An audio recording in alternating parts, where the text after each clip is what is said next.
Good day everyone and welcome to this lecture. And in the previous lecture we studied regarding the coagulation and flocculation. So, we will continue with the same, and in the previous lecture we studied that how the chemistry of coagulation is highly related to alkalinity, and we found that until unless there is a certain amount of alkalinity which is present in the water, the coagulation system does not works well, and we require a certain amount of alkalinity to be present in the water. Otherwise, we have to add that alkalinity from outside, so that the optimum condition with respect to treatment is maintained, and the coagulant's performance actually get enhanced only if certain amount of alkalinity is present. So, now we are going to solve one problem and understand the relationship further, and also through this we can understand that how we can perform simple calculation with respect to requirement of different amount of coagulants, lime and other parameters as well. In the previous lecture also we studied that optimum dose is very important, and optimum dose is obtained via performing a jar test, and in the jar test we have within the jar test apparatus 5-6 jar tests are kept, and within each of the jar we have the same water, but different amount of coagulants which are added, and through this we get to know that what is the optimum amount of coagulant which is required. So, coagulant solution pH, so depending upon that coagulant is decided, and alkalinity. So, these are very important parameters with respect to treatment. So, we are going to solve one problem starting today, and in this case it is being told that a water treatment plant has to treat 50 into 10 raised to 6 liter per day of water, that means 50 million liter per day of water, and for treatment of that water 20 milligram per liter of alum has been found to be optimum dose. Now, if the water has itself a alkalinity of 6 milligram per liter, so we performed a test, we found that okay, the water is having 6 milligram per liter of alkalinity as CaCO3. Now, we need to find out the quantity of alum, quicklime or calcium carbonate which is required per year. So, how much quantity of these will be required per year, and from that we can calculate the cost also. So, this is we are going to perform.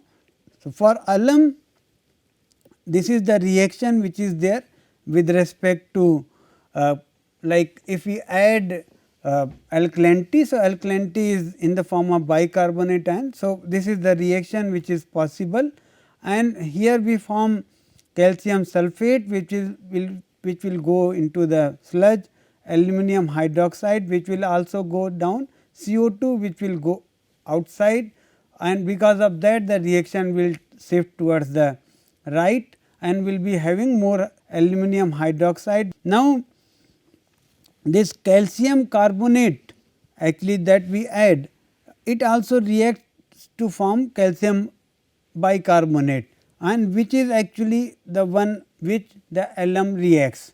So, alum dose has been given to be 20 milligram per liter, and we have to treat 50 into 10 raised to 6 liter per day of water. So, this liter goes off. So, milligram per day, and this milligram per day in a year we have 365 days. So, that also goes off. So, we can calculate. So, this will be the amount which is required per year. Similarly, we can convert this amount into kg per year, and we can convert this into amount ton per year. Remember one mistake many people commonly do, that there is a unit which is written as ton, TON. So, this is called as salt ton. So, this is equivalent to 906.7 kg, whereas this usual metric ton is 1000 kg. So, this unit should be always be remembered. Now, conversion we can convert to kilomole also. So, this much amount of kilomole of alum will be required per year.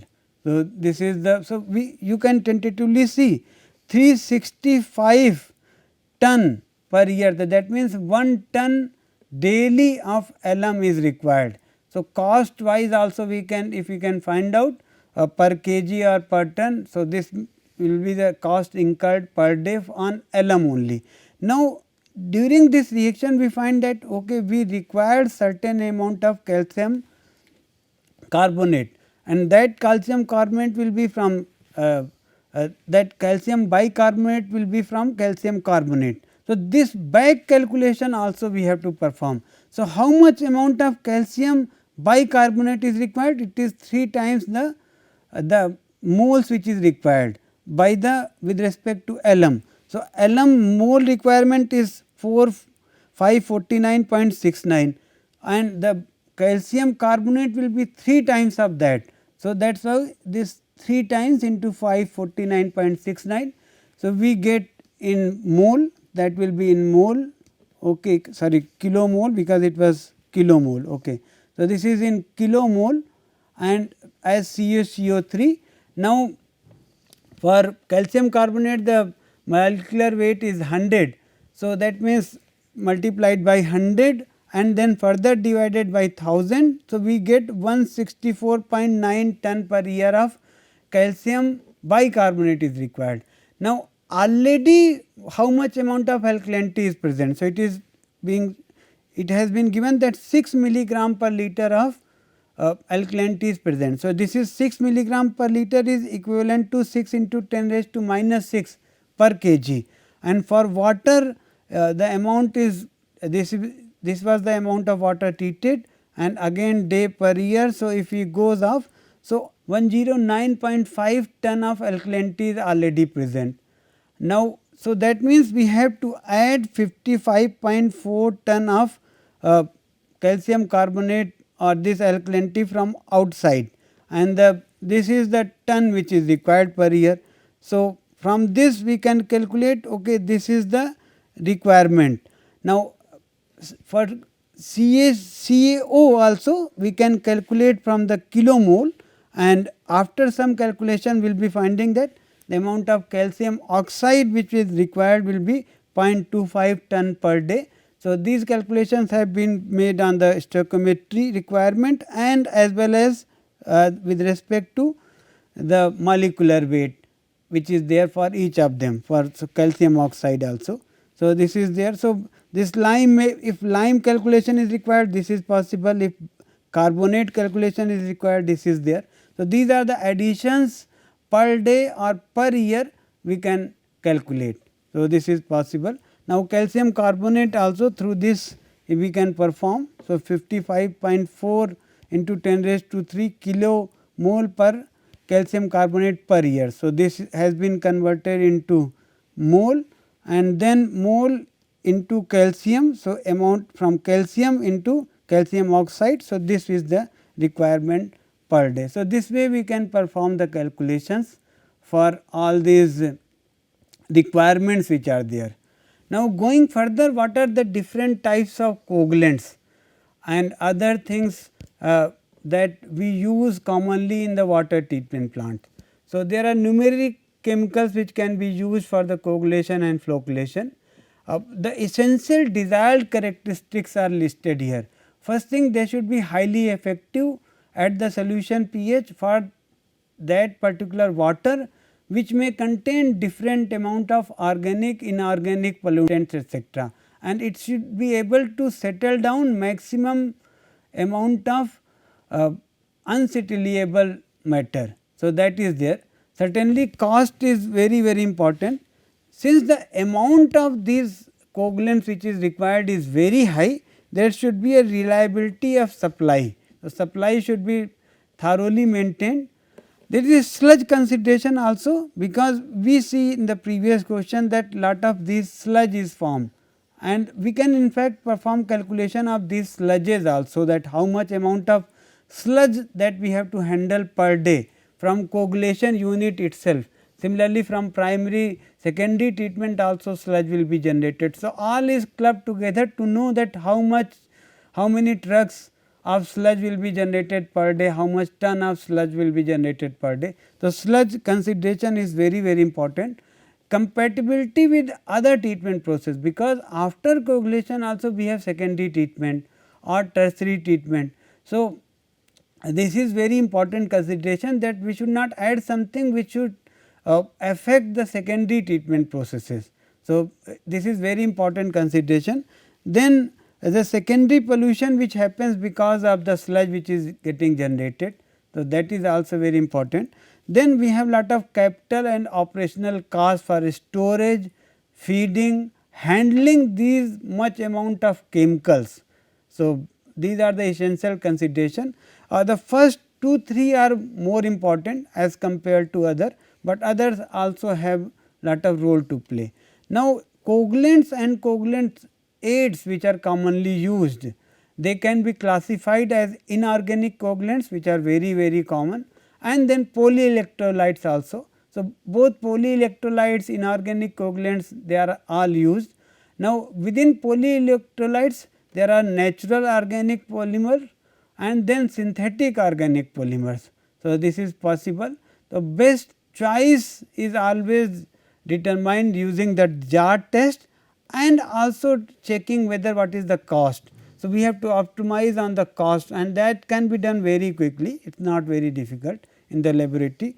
Some inorganic coagulants along with the associated advantages and disadvantages are listed here.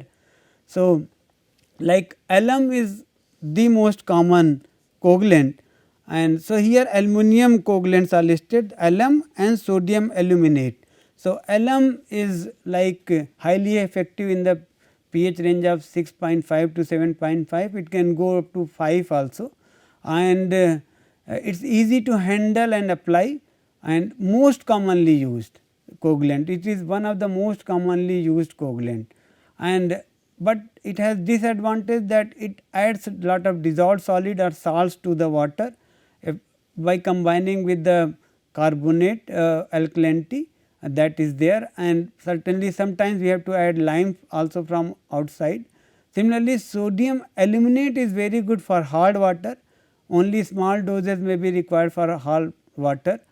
Often it may be mixed with the alum also. So, alum is common, sodium aluminate may be added with the alum itself, and it is costlier as compared to alum, and it is ineffective in soft water. So, this is there. For hard waters we may add sodium aluminate extra from outside.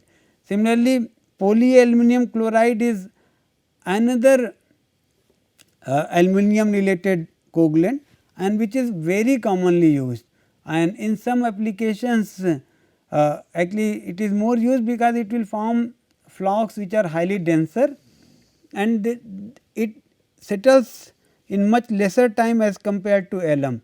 So, that means the settling tank will, the cost of the settling tank will be much lower, and we can handle more amount of water in the same volume of the settling tank. So, this is possible, and it is more used in the chemical and process industries where complex type of wastewater are there. Certainly, some disadvantage is there with respect to using for the water treatment. Some other iron related coagulants are like ferric sulphate, ferric chloride. So, these are common. So, they have different pH ranges under which they operate. Certainly, their pH ranges are broader as compared to alum coagulants, but the requirements are also different. They add lot of salt to the water. So, the secondary pollution becomes very important. Usually, they require more amount of alkalinity. So, the alkalinity has to be added from outside. So, that adds to the amount of dissolved solid which are getting generated. So, this is there, and they consume around higher amount of alkalinity. Similarly, ferrous sulphate and lime also are added. So, ferrous sulphate is not much pH sensitive as compared to lime, but they also have the disadvantage that they add solids to the water. Similarly, lime is generally we have to add the lime if enough alkalinity is not present. So, that is always there. They do not add salts to the effluent, but they still generate large quantity of sludge. So, this is the problem. If we have overdose of lime, then that will actually result in poor quality of treated water. That is also very important consideration, and during the addition of lime. So, we should be properly selecting that how much amount of lime has to be added. Then we have lot of polyelectrolytes also which are used. So, water soluble polymers, they contain lot of ionic charge along with the polymer chain. So, they may be added, and they may be along with that they may be natural polyelectrolyte, they may be the man made or synthetic polyelectrolytes. So, that is possible. So, within natural polyelectrolytes they contain polymers of biological origin, and those which are derived from like starch products, cellulose, lignates, etc. So, different types of polyelectrolytes are available depending upon the type of charge that they generate when they place in water. They may be anionic, cationic or non-ionic. So, they may form negative sides, they may form positive sides, or only a little ionization when they are added in the water. So, different types of polyelectrolytes are available. So, these are the common organic polyelectrolytes which are listed here: non-ionic, anionic and cationic, and these are the different types of polyelectrolytes which are very common, and they have use as flocculants also. Along with the coagulation, they help in the combining together all the flocks which are formed. So, they work as a flocculants also, and they help in the overall improvement in the overall treatment efficiency. And these electrolytes may be available in the powder form, emulsion form or solution form. So, depending upon the requirement, they work differently and they are available differently also. Their molecular weight range is also different. So, we have to be highly knowledgeful while using these type of polyelectrolytes, and whether we require anionic or cationic, that will be known from zeta potential and other characterization studies. So, we have to understand overall both the physics and chemistry of the coagulation process, the water as well as the coagulants. So, if we know these things, the chemistry in particular, we can properly select the coagulant or the polyelectrolyte or coagulant aids also. So, many times coagulant aids are also added. These are other types of organic polyelectrolytes, right, like quaternized polyamines. These are polyamines, simple polyamines, and they may be used as a flocculant. They may work as a primary coagulant also, but the efficiencies will be lower. It may be possible. So, it depends upon the what type of water pH is there and how much amount of dose is required. So, depending upon that. So, there are always a dilemma between polyelectrolytes versus inorganic coagulants. So, both have some advantages and disadvantages. Polyelectrolytes in particular, during clarification, the volume of sludge with polyelectrolytes gets reduced by 50 to 90%. So, this is good advantage of polyelectrolytes. So, that is why industries generally use lot of polyelectrolytes. The resulting sludge is denser and can be easily dewatered. So, that means it is very easy to handle the sludge in case of use of polyelectrolyte as a coagulant. A polymeric coagulant do not affect the pH that much as compared to inorganic coagulants. So, that is another advantage. So, we may not have to add that much amount of lime also from outside.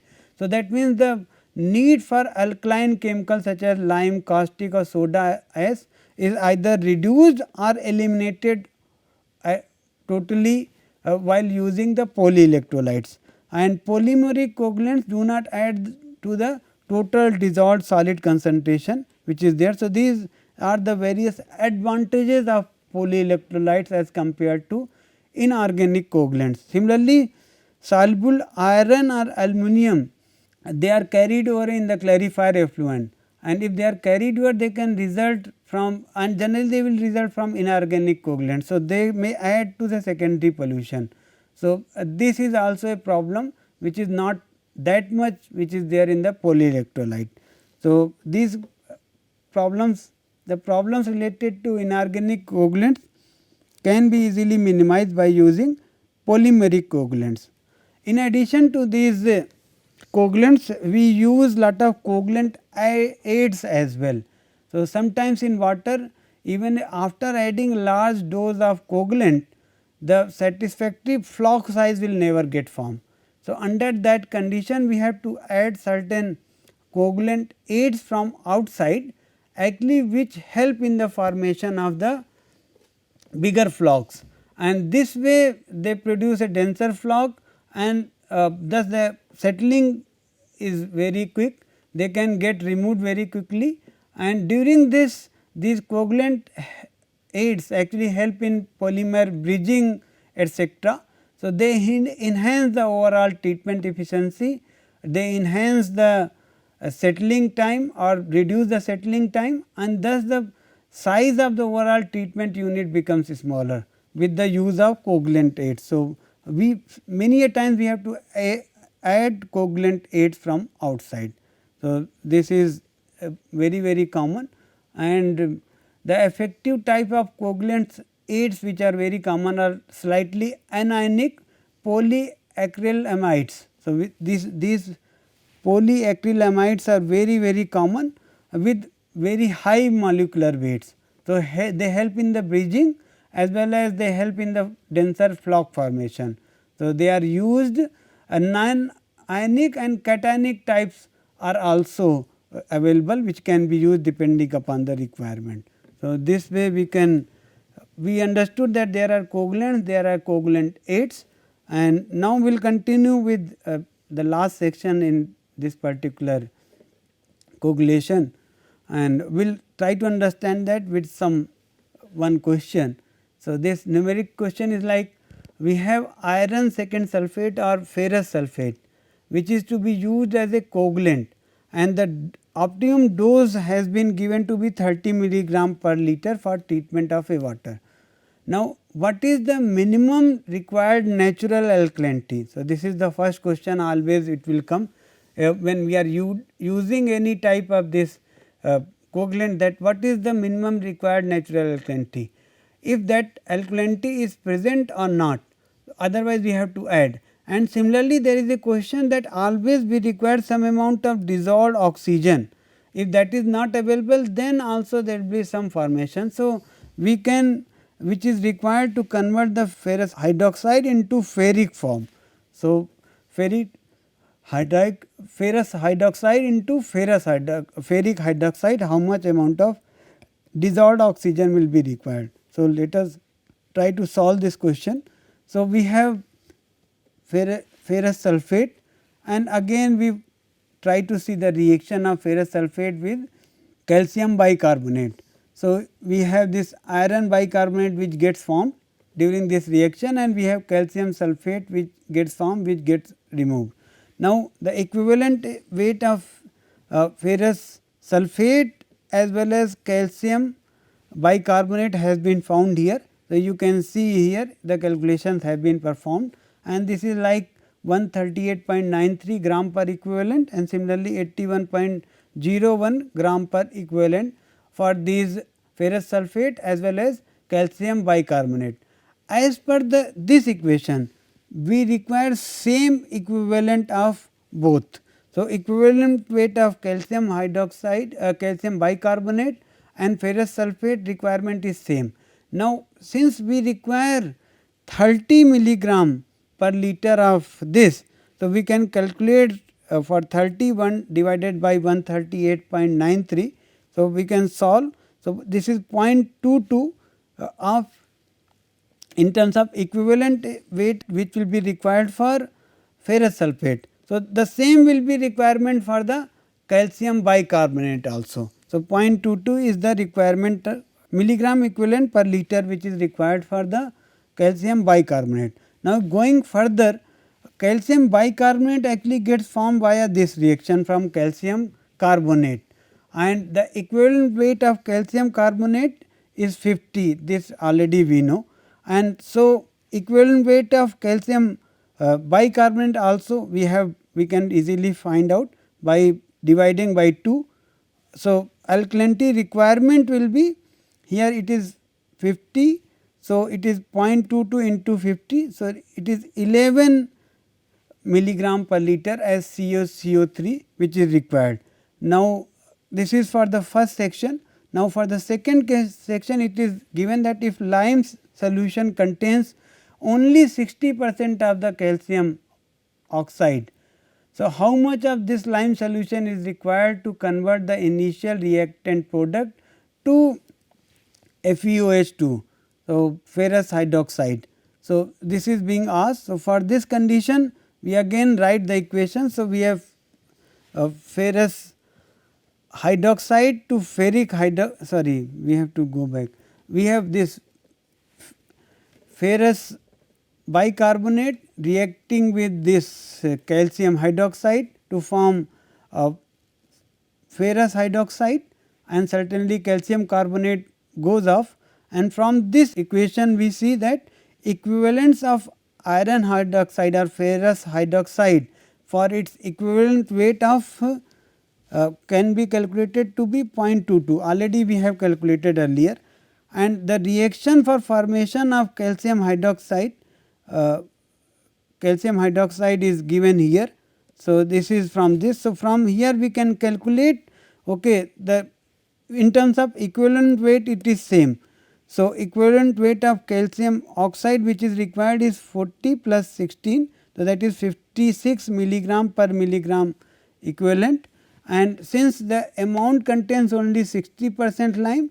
So, we can divide 0.22 into 56 divided by 0.6 because only 60% lime is there. So, overall 20.53 milligram per liter of lime requirement will be there with respect to treatment of this water with that optimum dose. Now, third case we have to find out the oxygen which is required for converting ferrous into ferric form. So, this is the reaction we can easily write. So, amount of FeOH2 already we know this is 0.22 equivalent was given. So, we convert it into milligram per liter. So, it is 9.88 milligram per liter, and from this actually we also see that number of electron transfer which happens is 2 into 2. So, 4 mole of electrons are required. So, for equivalent weight of FeOH2, so we can calculate it is 89.85, and number of equivalents of FeOH2 is equal to number of equivalent of O2, because here we have divided by 4. So, we can directly write it, and we convert this into the respective form. So, we found out it is 0.11 milligram per equivalent per liter, and if we divide by 4, because for equivalent weight of O2 is 32 divided by 4 which is 8. So, 8 into 0.11, that will give 0.88 milligram per liter of oxygen has to be maintained in the water for converting the ferrous hydroxide into ferric hydroxide. So, generally this much amount of oxygen will be available. So, all the ferrous form will get converted into ferric also. If it is not there, it will remain as such. So, this is there. So, we can calculate the lime requirement, we can calculate the dose requirement, and through that we can calculate the cost requirement and the size of the coagulation unit requirement, etc.